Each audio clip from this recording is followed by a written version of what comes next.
so she can watch it. Just like before we start, there are some files that we'll just use for like an example. It's in the BioF storage, and it's just this bulk microgel, and it should have like a couple of PNGs. And if you don't have Graphpad on your computer, then like I'll just like export the files and then upload it on there. But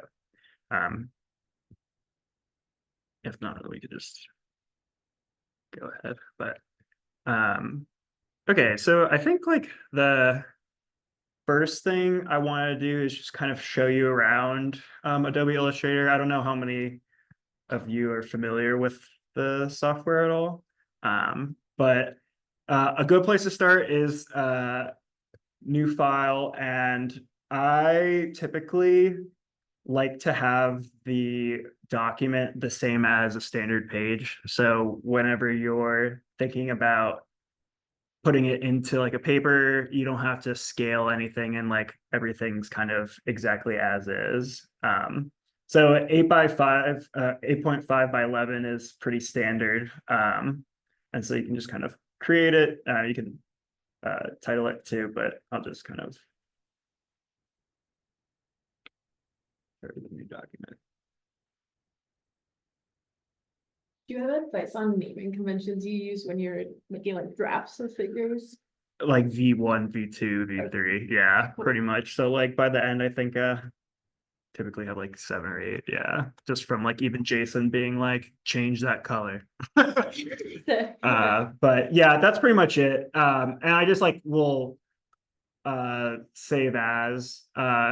I had a brief time where I saved it on the cloud. That's like awesome to use too. But if for any reason like you cancel it or something, and don't like take it off the cloud, I don't know if they like disappear or like what happens to them. So I kind of just hard copy it, but the cloud is like a cool place to add extra stuff, especially if these get like large in size. They typically don't, but okay, so we have like the main screen here. And on your left-hand side is basically all the tools and pointers you'll need for drawing anything or coloring any of that. And we'll kind of go through each of these as we use them. On the right-hand side is more of how you layer your artwork. So, you know, if you want something to be above or below something like in PowerPoint, there's kind of this whole layer system where you can not only group things together, but also put things over top of one another. This properties will become a lot more important once we actually have an object of interest, but you can kind of change the individual attributes of like a circle in this like properties section.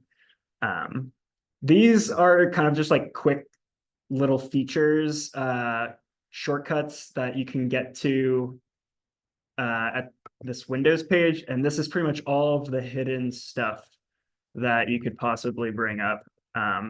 So there's a lot. I think the only thing that I've ever used this for is to get microns. And it's so annoying because it's not like a symbol, it's called glyphs. You can kind of like pop this up, and now you have very similar to like Word. But that's also over here too. So the shortcuts are really nice if you know what the like symbol is, but even I, using this for years, have not picked up on those yet. They used to be shortcuts. No, did you Okay. personalize that? No, you know what? Let me see. So sometimes it might auto save my stuff. So I also see where there's stuff on the list. on the left too. Yes. Okay, let me.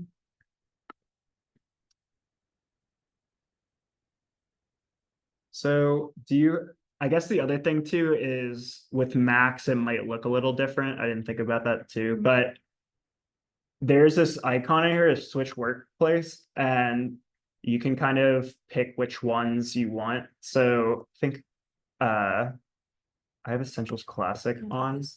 Okay. So I assume then this was I have another one, but now it's still slightly different. But more, like now I see, sorry, mine is in Spanish. no, you're totally good. What did you click to make it look like closer? I wonder if you can like drag. Why do you mean? Closer? Because I also have a Mac, so if it is like a Okay. Mac Windows thing, how did you make No, it? I had, instead of Essential Classic, I just had Essential. Oh, okay. So now I changed the glasses and now I see this. When I was in just Essentials, I didn't see anything here. And now I saw that stuff. But it's still slightly different, I think, compared to the. Yeah, I'm sure I like drag things over slightly. But regardless, like this is stuff that's like customizable, so you can kind of mix and match it. It won't be standard. I guess I didn't really talk about because I rarely use this. And then on the top is kind of just any way to get to making a shape or creating different effects. And there's a lot that you can go through, and we'll use a couple of them today. But that's basically the overall like web design, I guess you could call it. So I guess the first thing I want to do is just show you how to like import and export from Graphpad, and which file type to kind of use to change any single, I guess like object within that graph. So let's pop up Ina's rheology graphs here.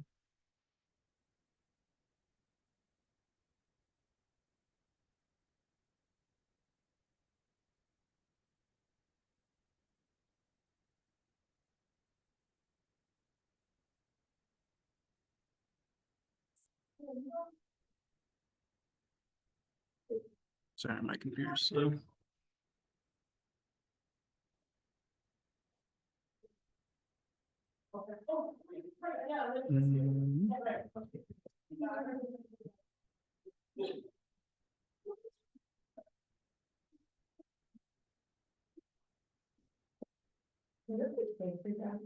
Yeah. It's, the student one, it's $140 per year, but you get to license. So a lot of people in the lab share it with other people. I need a new buddy if you're looking to get it. Sorry. Is that where you guys make all the thoughts? And run all the stats. It makes it really nice for the stats. Yeah, Gabrielle just emailed me today. I haven't opened it, but I think it's about him switching to his villain notebook for them and so.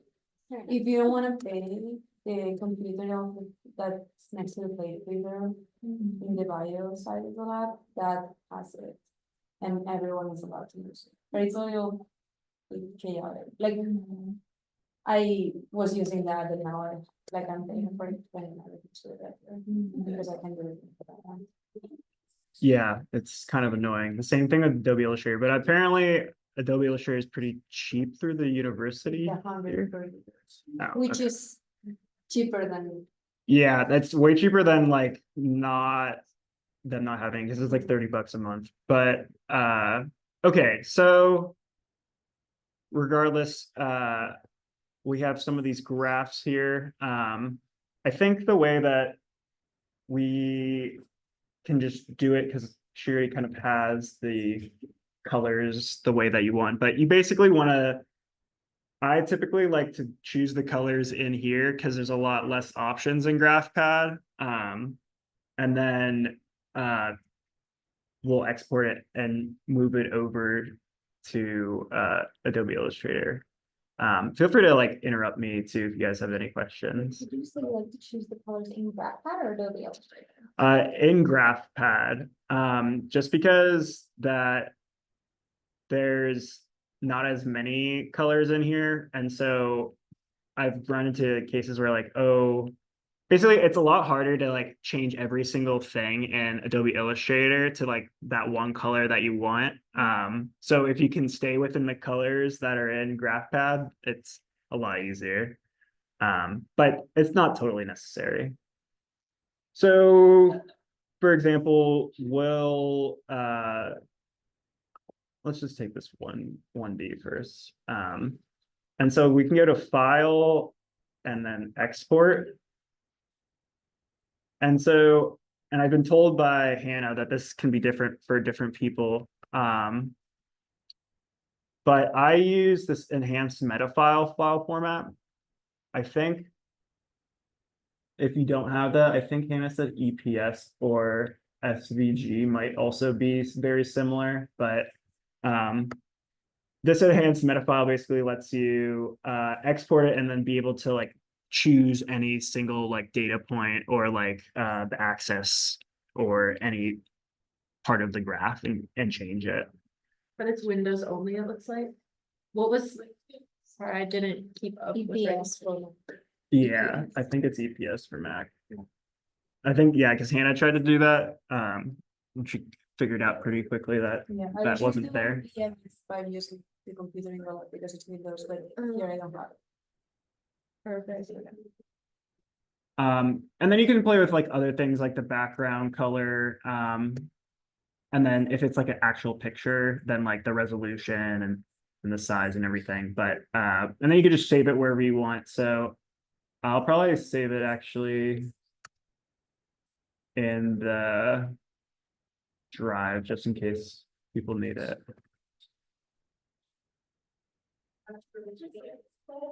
So okay. And then it usually pops up the window wherever you're there. And so I'm just going to do this with all of them really quickly. I've actually never done multiple at the same time. So let's see if you can export all three of them.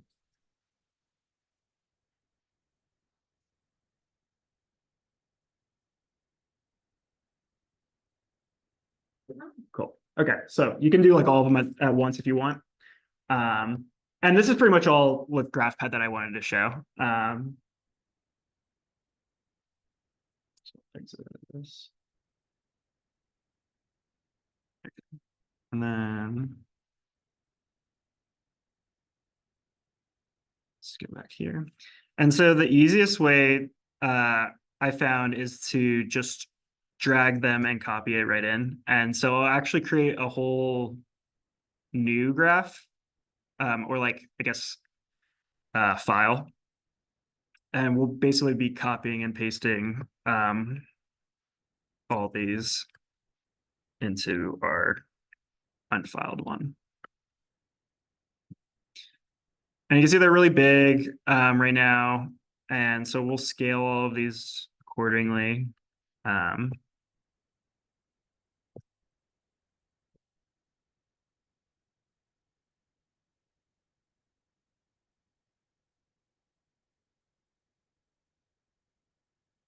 I'm just going to copy and paste all these over. I guess another thing I didn't mention, and it's purely a stylistic thing for me, and I was told like a long time ago, but making your graphs in a square configuration instead of like tall or long makes it a lot easier for creating schematic or like creating figures because you can like block them a lot easier, whereas like a longer one or like a narrow one might be a little bit more challenging to kind of create a nice layout. But that's not really necessary. Sometimes like the rheology data is often in a long format so you can see all the data points. All right, so that should be all of them, right? Yeah.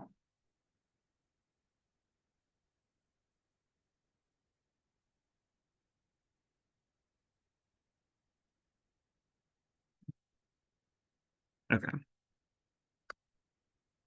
Cool. So one thing that I typically will do before I even start trying to like manipulate a single graph is make them all the same size or scale. So I'll typically I'll start with just one. And Ina and I kind of talked about a layout in mind a little earlier. So we're just gonna we want this in the top right corner basically.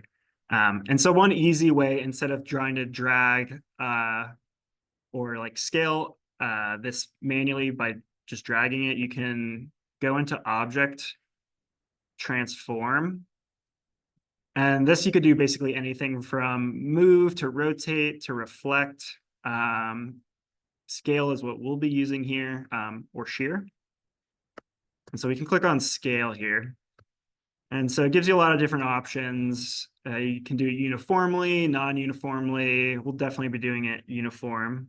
And then you could do things like if you don't want to scale like the thickness of the lines or something, there's like other options for that as well, or like the corners, and you could preview it as well. So like I'll do 50%, and you could preview it. And so right now, like for me, this looks like a decent enough size. We'll have to definitely change the text size eventually, but this looks large enough for me. So I'll press OK. And now it's completely scaled everything by 50%, even the text. And so what I like to do then is match these up and try and do the same thing. And where the square design comes in nicely is that it will scale the same. I don't know if this will scale exactly the same, but it looks like it does. I basically look at the scale bars, or like the axis bars, and make sure that they kind of somewhat line up. And then since I know that they're all around the same scale, I'll just quickly do this for the rest of them.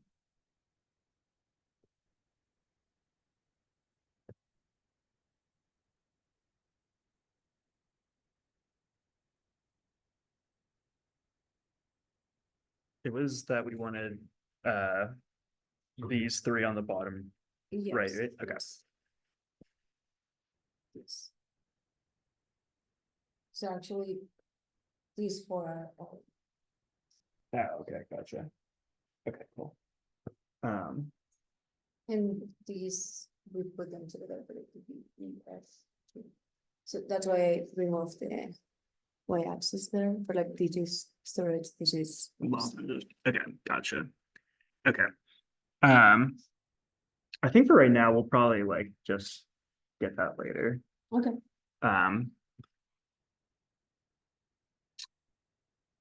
Alrighty.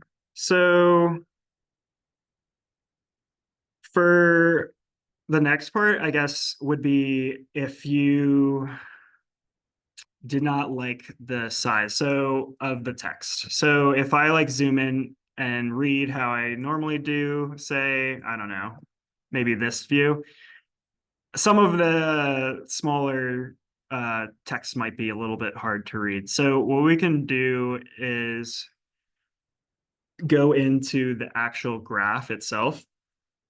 And so what I didn't show here is this layers that I can now kind of bring down. And within each one is a different group that's already been grouped. So you can kind of see here, all these little points are grouped within there. And this is highlighted. So if I take it out, literally every single point that you can ever think of changing is now here. And so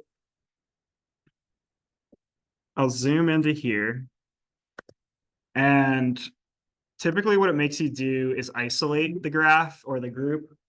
So it won't let you actually individually try and change it right now, but if you double click on it, now you're within your group, and you can tell with this little, I guess, file like destination format. So you're in layer 1 group. And now you can change basically every single one. And so you can see here that this little blue box comes in all the time. That's just like the white background. So I usually just delete that. And then what I will do is highlight all of these and just increase in terms of it might be too big.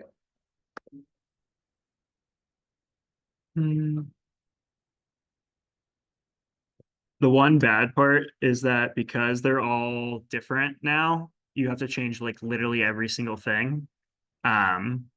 So I think for this, let me change this. I'll make this 10. Or you can kind of highlight these guys. I don't know, make them like 7 and move them up a little bit. So it is really all manual.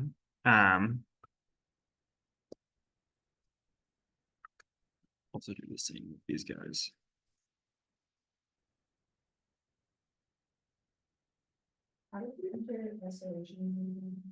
So you just double click the group that you want to do it.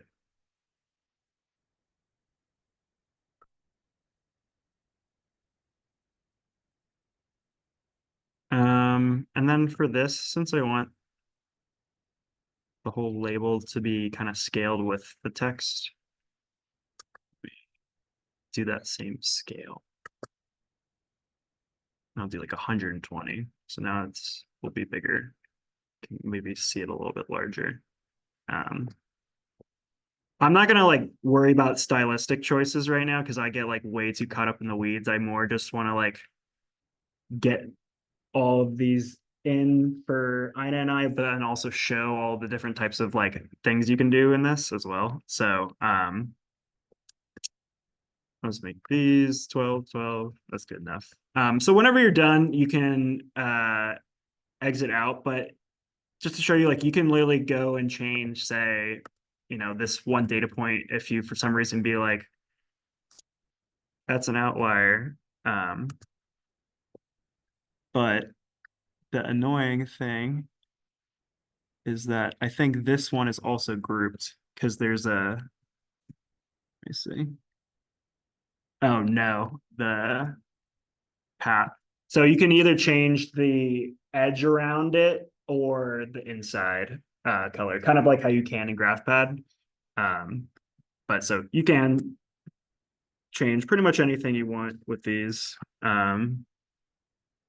down to even like the little text like bars too. How do you get to see the labels? Um, Like, I don't have to, here I don't have to. oh, try maybe that thing. Is there? Let me just look up. I had it before when I had the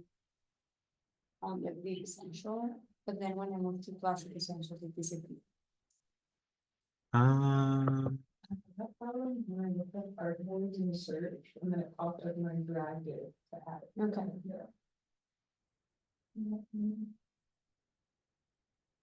Yeah, it's been a while since I opened it up from scratch, so I'm actually surprised that it doesn't have it there, but. Okay. Okay, cool, we got it. Okay. Yeah. Okay, so this is pretty much how you would do any type of graph, I would say. So I really won't go through all these other ones to not bore all of you. But in general, you just pretty much want to line everything up as pretty as you can. And Ooh, I have I guess like stats presentation question on Yeah. that point. I think this is very relevant to a conversation Jason and I had. So you're taking 3 plots and combining them into one here, right? I think we'll like leave these two, Oh, but two. yeah, we have these two. So when you go ahead and do that, like, I understand that it's cleaner because I have the same y-axis. How do you let the reader know that the stats was run on each individual group of three, or was it run on each individual group of three? Yeah, so I think that is just probably like a descriptor, like you say like one way ANOVA instead of like a two-way, because you would be doing like two-way, I guess, because you have another variable. Right. Yeah, I don't really think there is, in my mind, like a way to maybe depict that, But this is like pretty standard that people will do, like, put them together. yeah. and then say, like, I've seen it enough times. I think it really like depends on how much space you have. If you like you have room for like another axis and stuff like that. But I think either or, like I've definitely done it before. And I think I've done it exactly like this and just said like one way ANOVA for like storage modulus and one way ANOVA for loss modulus or something like that. Gotcha. Yeah. One way to ungroup these, so you can actually have these ungrouped, is pressing Control Shift group. And then now each one is kind of its own individual thing. For the graphs, I recommend not doing that because each data point is like really hard to like re-highlight and everything. And if you miss one, then it's like gone. But okay, that's pretty much like the graph section, I would say. Nothing really more than like how you would do it in any other PowerPoint, like adding I don't know, actual lettering to it. I typically make these slightly larger than everything else. It all really depends on the paper that you're sending it to, though. Whether or not they have, you know, capitals, lowercase, periods, no periods, bolds. And for first submission, like they don't even care. It's just I do. Because I like making it pretty. And I think someone told me a long time ago, like if you already make it in the format of the journal, then they like, I don't know if it's true, but like they're like, oh, it fits in here. It already looks like it. Compared to like just like a PDF or something. But okay. So that's the graphs, at least. Now I wanted to show images and then we can go on to like the actual drawing and stuff like that. So for this image, I'm going to use the gelation schematic. Yeah, so I'm just going to copy and drag it here. And you'll see we have kind of this whole schematic, and I'm going to really only take the pictures for this right now. So I'll crop just one at a time. So I'll drag two of them in. And there's a lot of cool things you can actually do with this.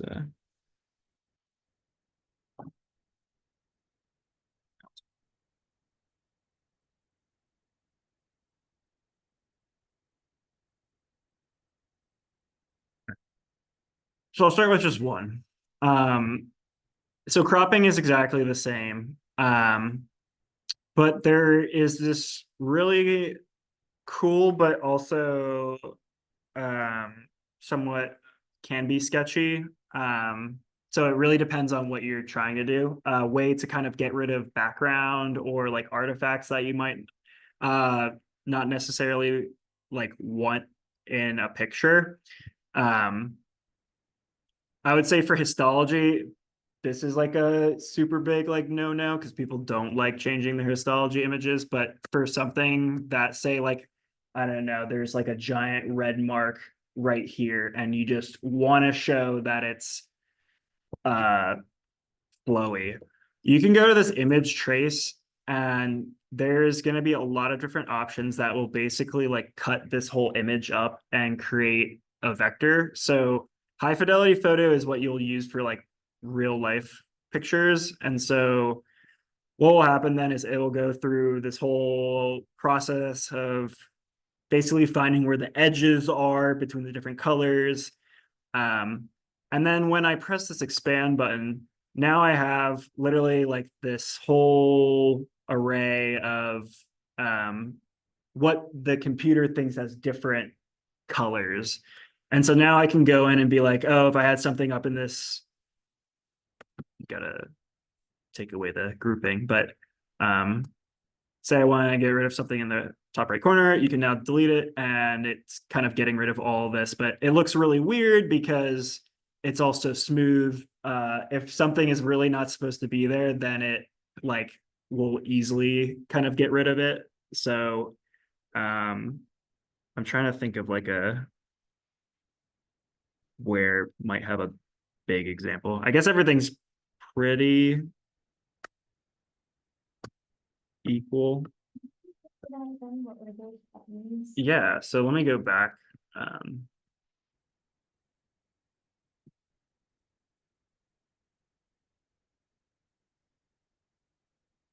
And I'd say I really only do this for like if for some reason like I want a white background instead of this like brown. Might be a little hard because the thing is transparent, but you can like delete everything around it. And it's usually fine as long as you're not like trying to like quantify something like a histology image.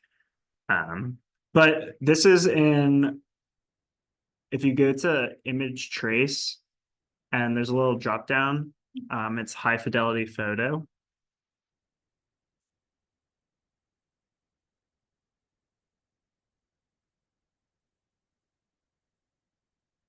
And then I'll make you like expand it after you're done. But you could do really cool different things too. Like let's just do this sketch start, for example. And so it will turn it into their version of sketch start, or I want it to be a grayscale or something like that. It has a bunch of these like user defined ones in here to kind of do what you want. I think I wanted to show a cool one. Sometimes the sketch art looks cool. It makes it look like a cartoon, but regardless, that's pretty much what I use. If you want, so the crop, I guess the last thing for this is you can remember that cropping is in only a rectangle format. Say for some reason you wanted a circle or like a specific shape. You can go and draw this circle that you want to basically crop. So say I'll do a star.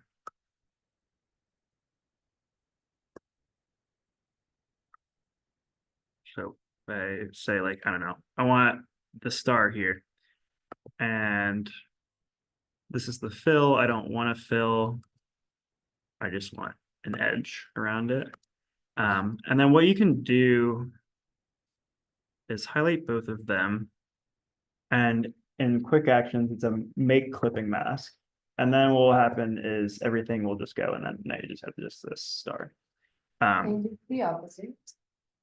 So like the star to be a hole inside of the image. I think so. You might just have to put the, let me see.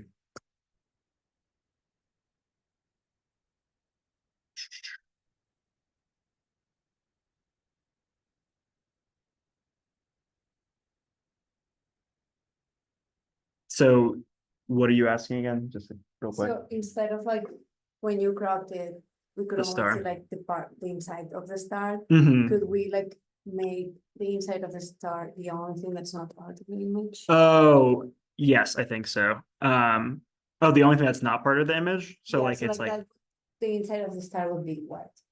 oh yeah, you just make that white. Oh, Yeah. So it's a lot easier for like this kind of stuff. But I don't actually know. There must be a way to like actually crop it from the Okay. image, but I think for like this kind of scenario, I just like layer stuff. Yeah. I don't I know how to do that in PowerPoint, if for whatever reason you ever really want to do that. Okay. And don't want to figure out how to do it in Illustrator. I can show you Okay. PowerPoint. Yeah, I don't know what. Some of the things it's just like you trick it and it's easier, and other things it's like you actually have to learn it. I'm trying to think. I mean, you can add, of course, like if you go to, I think, properties here, and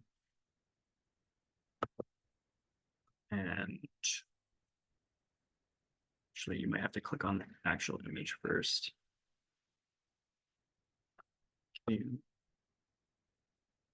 Let me see. Do you have to find? There's a way how to get okay. So let's say if you say you want a border around it for some reason, you want it to look a little bit more professional or like blend in, or I guess the opposite of blending in. But you can press this mask the artwork, and then it will kind of create a transparent box around it where you can then play with whatever type of colors or borders you want.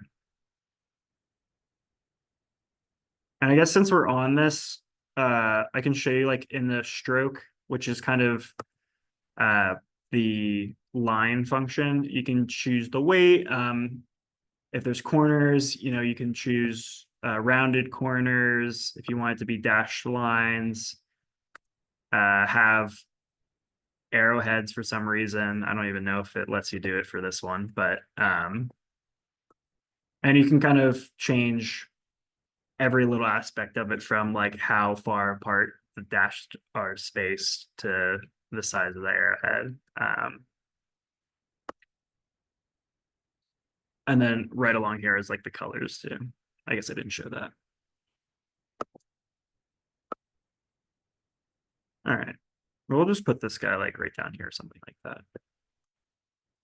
I feel like this is gonna not turn into a real figure, but more than just like showing you how to use all the features for like each different type of sub figure, I guess. Yeah, whatever. See.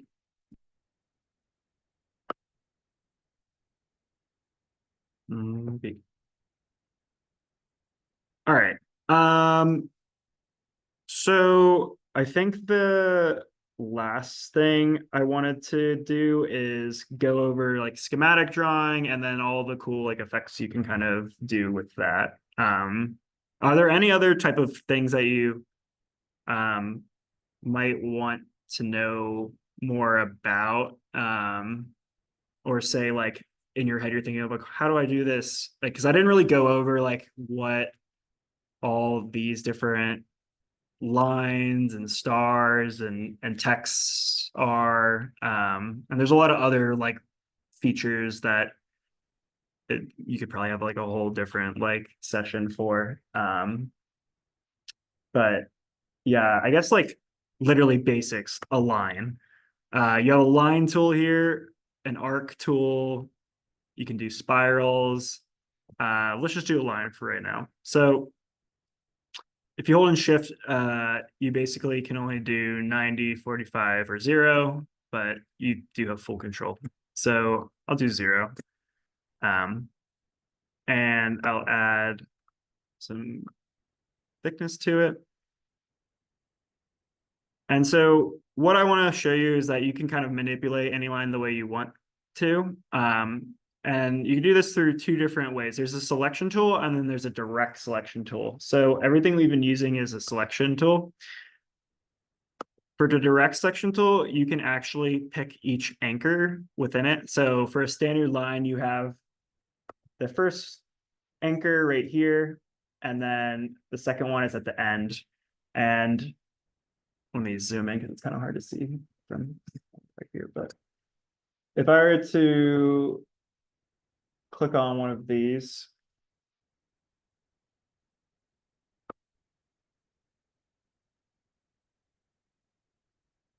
you can kind of move it individually just on one side. But the more important thing is if you want more of these anchor points and like add curvature to it, you can go into this pen tool, and then there's add anchors, delete anchors. But the anchors are basically going to add more pivot points on the line. So I'll just add one right in the middle, for example. And so now what we can do is actually move these kind of wherever we want. And there's two different sections here to kind of manipulate this. So I'm more familiar with this version, but it didn't come up immediately. It has this radius function where right here you can press and pull and it will kind of add a certain curvature to your line. I'm more used to these pull handles where you kind of bring it up, it turns it one way, the other way it does the opposite. And then if you pull them out, it goes one way. So it's kind of like actually feels like you're physically manipulating it more than just like I need a radius of like 0.2 or something like that. But that's pretty much how you can manipulate not only lines, but like any circles, 2D objects and stuff like that.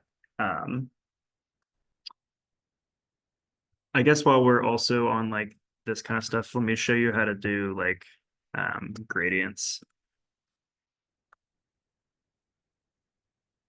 So say we want like an ellipse, or yeah, let's do an ellipse. One way you can add a gradient is if you have this here in the shortcuts, you can do it here, but it's also in this main text bar on the left-hand side. So if you click it, you can then click and should pop up. Yeah, if you double click it. And so now you can have a gradient, but you can not only do just a line, you can do radial. So if you look over here at the gradient of different types, and then I don't think it would reuse this at all, but I guess there's different types. But I guess for here, we could do radial. And you can then change things like if you want to like match it up with the actual lines of the ellipse, there's these hand tools on the sides. And so we can make it look something like this. And you can kind of tune the brightness if you want. But I like the shortcut here on the side that has gradient, because you can then go and physically pick the colors that you want. So if you double click on here, I'll make it red instead. You can also click right around it, and it will start adding in the in-between color between the two opposite ends of it. So this really helps if you're trying to blend a lot of colors together. If you just have like two stark colors, sometimes they don't mix as easily. And you can play around with this, make some transparent, some not transparent. So you can have, let's just say another one like right underneath it. So if I say, I'll put this behind. So you can either right click, go to arrange, and send to back, or kind of how we talked about the layers function, where you can have this layer and whatever is at the top of this whole layer will be at the very front of your screen. But this is where grouping becomes super important, because like now you can't see like any of where they are. So here's the other ellipse all the way down here. So I'll move it right up here, but you know, if I flip that, now it pops up. But say I wanted to see it behind there, you can go back to that gradient slider, go to the darkest red, and we'll change the opacity to like 40 or something. And so obviously looks weird because the other ones aren't transparent a little bit, but now you can start seeing through things. And kind of nice if you think of like putting like cells in hydrogels or like something like that, just so it looks like it's kind of in there. Um, well, that's like just like basic shape stuff, but I guess Ina, for the graph, or I guess for the figure, one of the things is like an omnicure, right? Yeah. So maybe we can try and like make a schematic of that just as like an example to like see different types. So I'm gonna just refresh my memory of what it looks like. We don't have to do, like. That's what I had for my, but we don't have to do an arbitrary for the actual figure. If, Oh, okay. like, just. If it says you like that. Okay. Well, let's make like a basic one then just to like show all the different effects we can use. So since it's a little bit round already, we'll use a rounded rectangle. And so I'm gonna basically layer a lot of different rectangles and stuff on top of each other to kind of try and get this structure.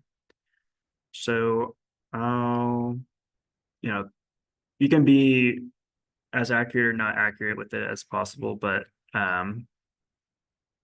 again, these radius kind of features they're called fillets, but I'll probably make them a little less extreme like this.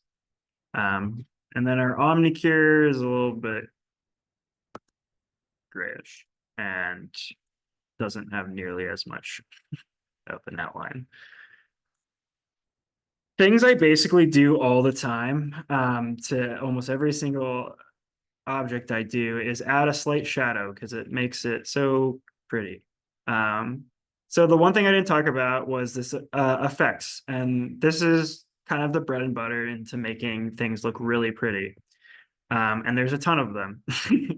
So things like stylize is things that I often go to where you can add an inner or outer glow. So I'll add both just for example. So the outer glow will kind of add this back shadow to it. There's a lot of different modes. You can multiply it. To be honest, out of all the glitches that I've found in this is the biggest one. The mode really is like you just kind of try ones until like you see what looks good, and sometimes it doesn't actually like switch at all. Like I'm not doing anything, and it's I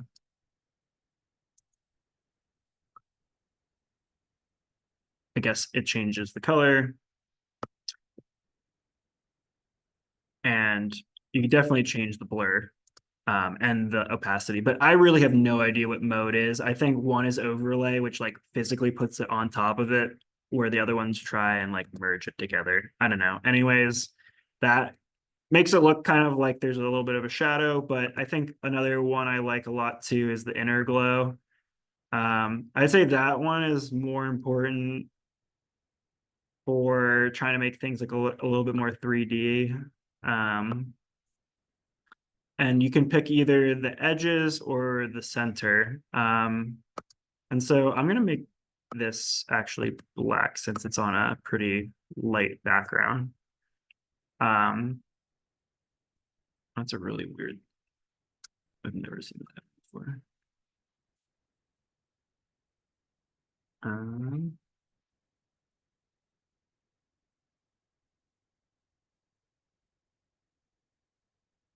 that I've literally never seen that, but let me try it again. Inner glow.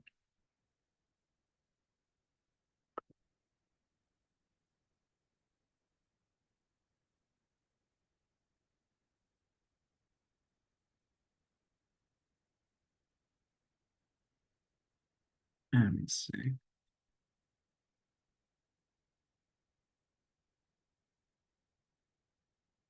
The other issue with the blur is that you need to use like really small values.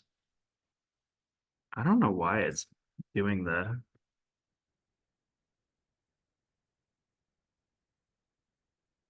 very weird. Is it treating the outer glow as the new edge? Yeah, that's what I'm wondering. It typically shouldn't. But I guess just for going on, let me make this like box that we typically see where all of the numbers are or whatever. And let me try and do the internal here. Inner glow. Yeah, so you can do it on the edges. Let me zoom in because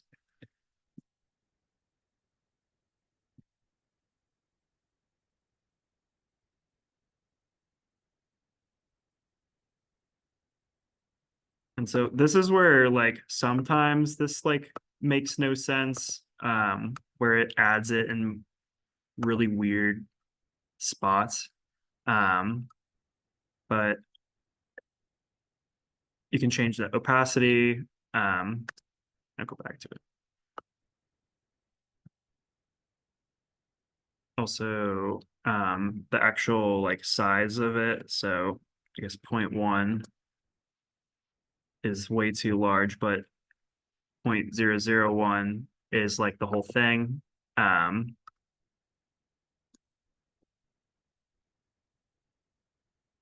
So let me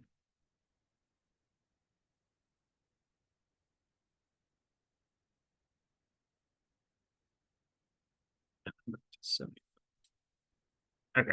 So it's really playing around with this blur setting and optic and opacity, and the color. The mode I really again don't know what it does, but you can see that the smaller you get,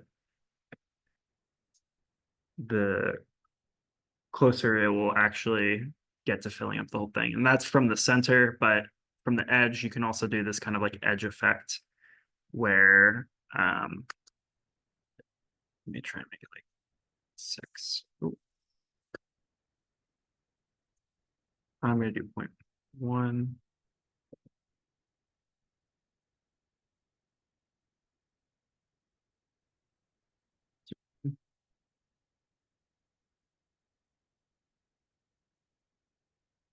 I basically just want it to be right on the edge a little bit. And then you can notice that the actual it looks like the edge of it is like colored differently.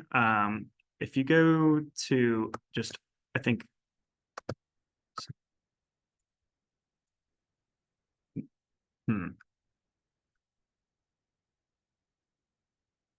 there is one of these modes where it doesn't apply to the boundary, but I'm just gonna go and do screen, and then I'll get rid of just any stroke that's there.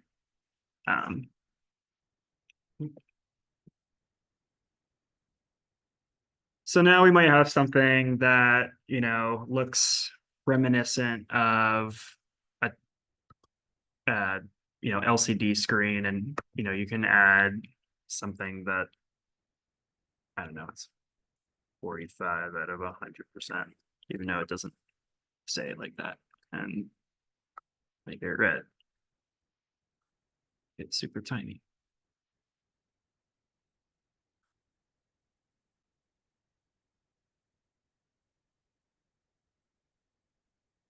There's also like, similar to everywhere else, there's like tons of fonts and like different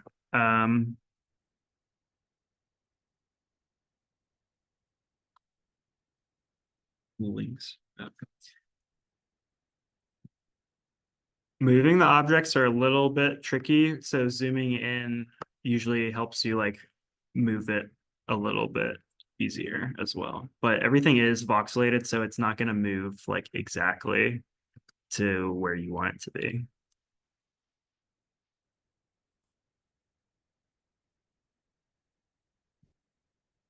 All right. So those are like two of the main ones I usually use. The inner and outer glow. I'm trying to think of some other effects that I typically use. So let me actually just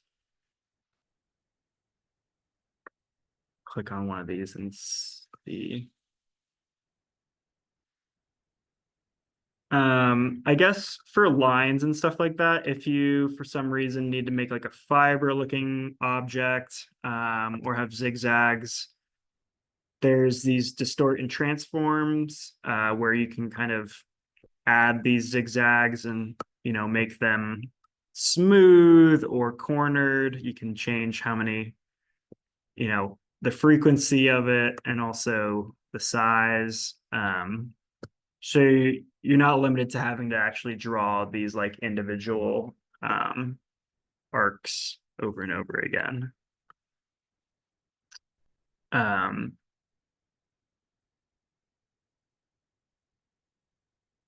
There's a lot of like effects for like if you want something to be like distorted and manipulated just by like I don't know, like a fisheye effect is a common one where it makes it kind of like blown up in the face. And so there's like tons of like those type of ones. I feel like that's pretty similar to some other type of like PowerPoint, but it's just more built in. I'm trying to think what else I typically use a lot of for figures. Because I would say a lot of the other stuff is very like case specific on like a certain schematic you need it to blend or follow some path. But is there any like I guess things that you've wanted to draw and like you were curious of like maybe you kind of had no idea like how you might be able to make that type of structure. How difficult is it making 3D structures in this? So legit 3D structures is not hard. Making 2D structures look 3D, I think is just like an artistic skill. And like kind of comes with like the more you do it. But yeah, I guess that's the one thing I did not show because I typically don't use it because it takes a little bit of memory. But so for example, I want to let's make like an egg or like a cell. You want to use these effects again, but you have this 3D function now. And so you can kind of do different ways of making it 3D, whether it be extrude, a bevel, this revolve, you can inflate it. So for this one, I think revolving around it might make it a donut. Yeah. So this is kind of what it looks like. There's a lot of different tuning parameters you can make. You might be able to even cut your donut a little bit, your offset direction, can even rotate it a certain way. I would say if you really want to make 3D objects, it's a lot harder in this compared to like Cinema4D, where that is like a whole different it's set up to do 3D things. So here they'll have like a predetermined circle that you can choose from in like Adobe Illustrator or in Cinema4D. You'll have like a donut shape that's already like created for you, and you can just like change the size and stuff. But I originally started doing 3D on this. I think it's just really challenging too, because the software's not meant to do 3D things, and Adobe has like other 3D applications too that are similar to like Cinema 4D. But that's the main way how to do it. So before I've made like cells where, you know, if you cut like this guy in half, you can bring this. And so now if you're revolving around it, you'll make a sphere, most likely, as long as it doesn't go the opposite direction.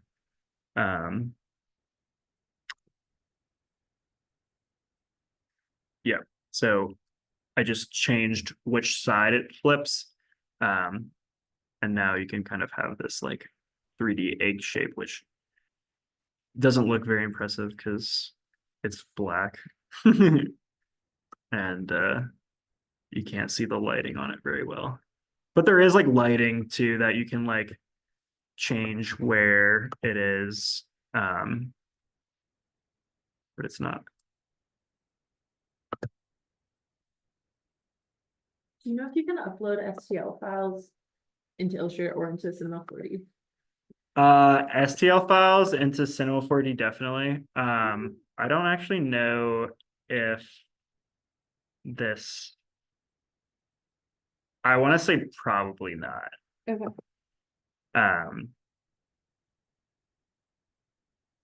But yeah, this is pretty much like, I would say the very like start to it. And for sure, like if you have any questions of like trying to get something and for some reason the program's like making it difficult, you can always reach out to me. But there's also like tons of like tutorials and stuff on YouTube that I've kind of like learned this from too. But I think it's also just like kind of practicing. And as you make more figures, you like learn a new little thing for each one and you kind of like build it up over time. And then for saving, you know, it's very similar to everything else. I'll just save it on my computer. And by computer, actually just like save it on the drive.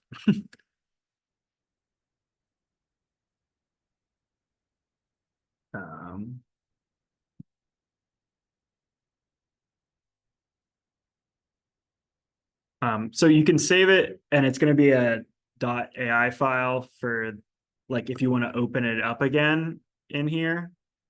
But if you're ready to export it and put it into, say, your paper, you can go to File, and instead of Save As, you can just go to Export and then As. And I'll be like schematic 1, export, great. It will pop up a window that will ask you like what resolution you want to. So this is like my friend when Jason like yells at me for not having a high enough resolution picture. So I just go in here and like can make it higher. Transparent's really nice too if you don't want anything. And then it will just output as a PNG that you can just like drag and drop into your Microsoft Word or whatever you're using.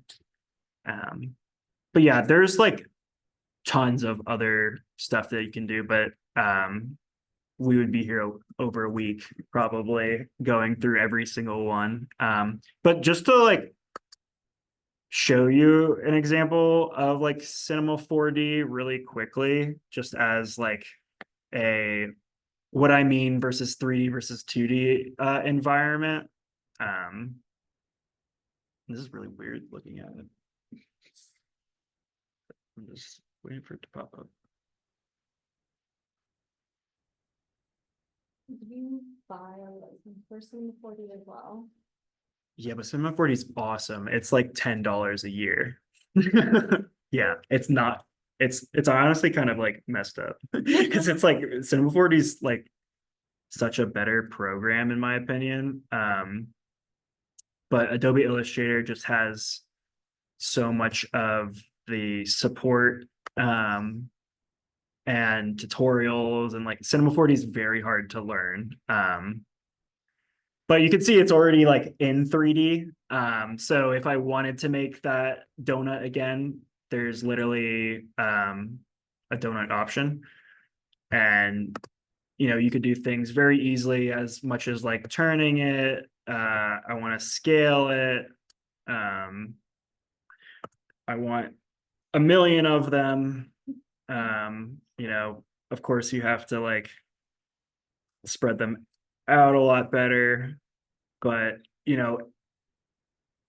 the speed at which you're making these stuff is a lot quicker. Like we just made 9 donuts and I could make, tons more. And then I don't know, do things like try and connect them all together with like this random metaball function. I don't even know if it will actually work, but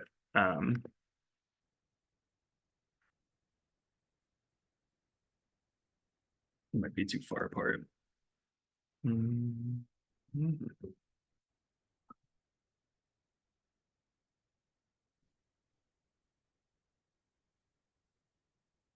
I'll probably actually end up crashing. But yeah, you can like merge things together in 3D. It's very intuitive as a 3D software, I would say. And for STL files, you could definitely like import it in here. It's a little bit tricky to like manipulate and work with. But if like you want to add things onto it or delete things, that becomes a little bit easier. But if you like want to upload it and like manipulate it, it becomes a little bit more challenging. But yeah, that's just kind of like a basic, just like wanting to show you what it looks like. But yeah, this is like the unfortunate thing about Cinema4D is that it requires somewhat good graphics card. So most Macs are like, if you bought like a Mac with like the M series chips or whatever, those should be powerful enough.